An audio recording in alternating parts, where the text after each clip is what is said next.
He in New York, he in the South, playing golf. Our president don't give a fuck. They used to say, will your president be awake at 3 o'clock in the morning to answer the phone? If it rings, shit, yeah, our president is up. Our president is a vampire. That motherfucker sent 23 tweets at 12:30. What the fuck is you talking about? That motherfucker is on it. Like, if they had a nice, sensible president, now we finna see what America is like with a motherfucking bully in that bitch. Trump don't give a fuck. The president's supposed to think of something, then talk about it with the Senate and the Congress, pass a bill, and then do it. Trump don't give a fuck. Trump sent off 50 missiles to Syria while he was in his bathroom with an Xbox One controller.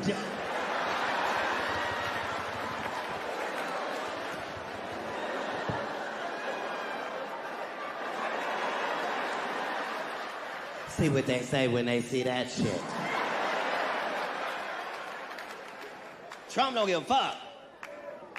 That motherfucker is on it, whatever the fuck it is. Barack Obama was in office 8 years, he did 8 things. He was in office 8 years, he did 8 things. Trump been in office 100 days, he done 100 fucked up things. Every time he wake up, he just signed another fucked up piece of paper. Wait till they see this when they wake the fuck up, since they want to talk. Trump do not sleep. He don't play by no rules. He don't care what the rule. History Month, he don't even know which niggas is which. He thought Ben Carson was Frederick Douglass.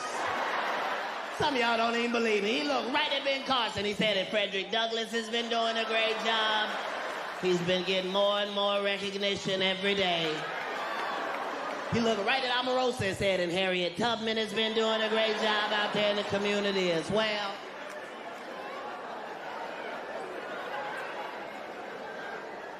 It's fucked up. It's getting dangerous out there. As black people, minorities, we used to just being able to watch the news a little bit and then walk off. Not with Trump. Niggas is watching the news like it's the playoffs.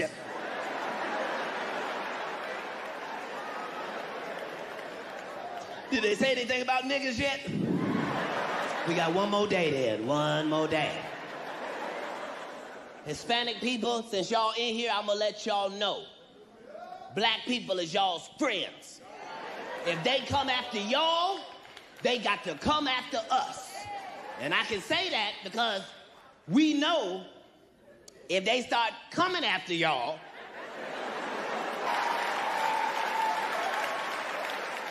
we next anyway.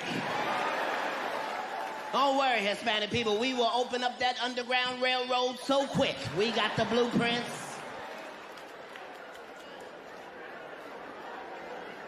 Black people, we got enough problems in America. We don't need no more problems. We know once they start coming for Hispanics, it's gonna be a bunch of light-skinned niggas stuck at the border. Niggas just say, I'm not supposed to be here. I don't even speak Spanish. Trump in office, we don't know what the fuck may happen next. We thought he was gonna be a war right away. We was like, we can't figure out who gonna catch it first. Is it gonna be Russia? Is it gonna be China, Syria, Iran, Iraq, North Korea? Who the fuck is finna get? Find out. Public enemy number 1 is Kathy Griffin. Kathy Griffin?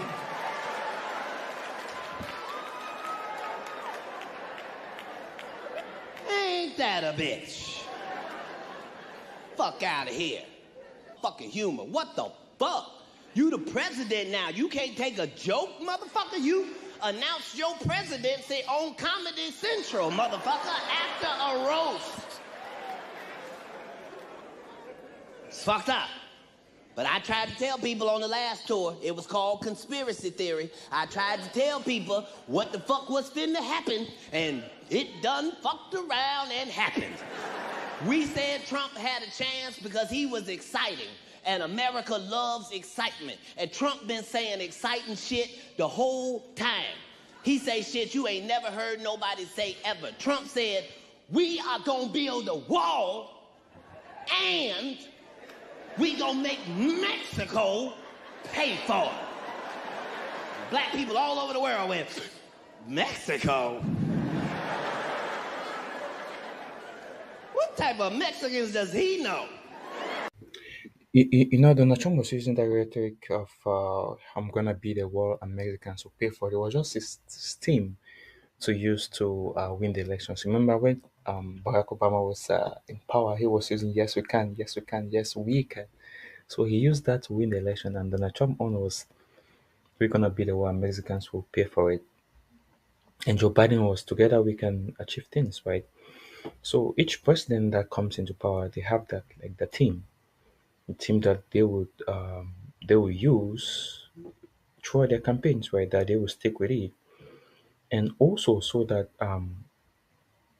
as as they win the elections, um, they will try to keep their promises, right? And usually over time, it's been difficult for presidents to follow suit with their promises and all their words or the things they say. A lot of the time, presidents will say they will do this, but at the end of the day, they don't do it. For real, when Trump got into power, people were really, really scared. But throughout the pandemic, almost towards its end, people became more calm. And one of the things that really helped Joe Biden so much was the COVID.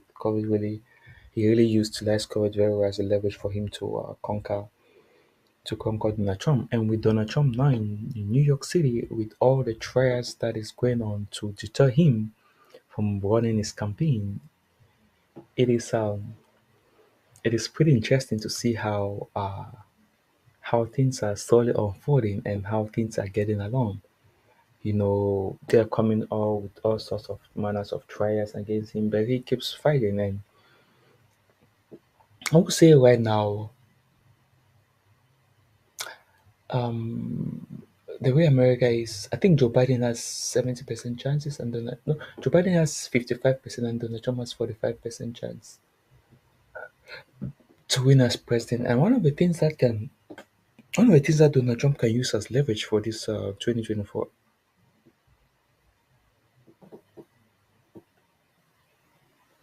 One of the things that Donald Trump can use as leverage for these 2024 elections is the war in Israel and Palestine and in Gaza. He can say, hey, during my time as president, you never saw a lot of wars happening. Like when I come in back as president, I'm going to make sure that the wars all come to an end. And going to the part of arresting people and sending them, deporting them back. Doing that back in the election period, that time, and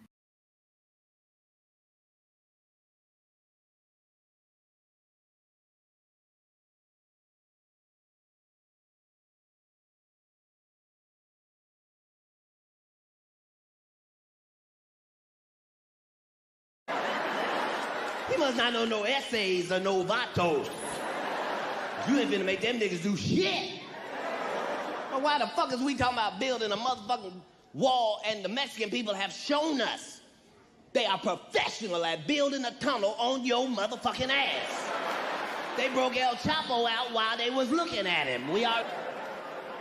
They showed that tunnel was as big as this goddamn stage. Had hardwood floors, linoleum, Berber carpeting, central air conditioning, vending machines. They picked them up in a little golf cart and took them to a burro. I couldn't figure out why the fuck Trump was talking about immigration in the first motherfucking place. His motherfucking bitch ain't from here. She from somewhere else. She from Katt Snatterstan. And white people don't look like that. Y'all need to go check on that white woman. Every time you look at her, she look like a hostage in the interview.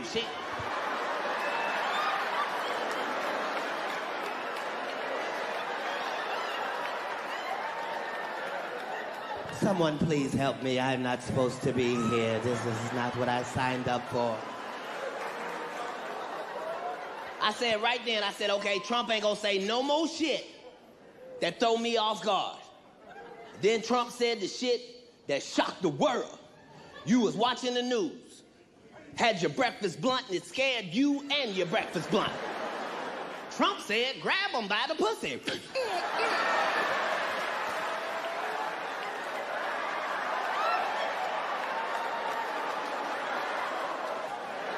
Where the fuck they do that at? Here we been shaking bitches' hands and hugging and shit. Trump don't give a fuck. And you can tell he really be grabbing bitches by the pussy too. Because if you watch the news, Melania will not grab that motherfucker's hand for nothing. Every time she grabs for his hand, she do karate.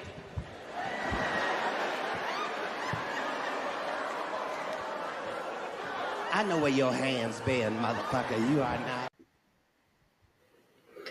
Even though his wife was doing all of those things, but at the end of the day, she still loved him though. She still loved him at the end of the day, and and people can do a lot of things in public. Doesn't mean they hate one another. It's just the way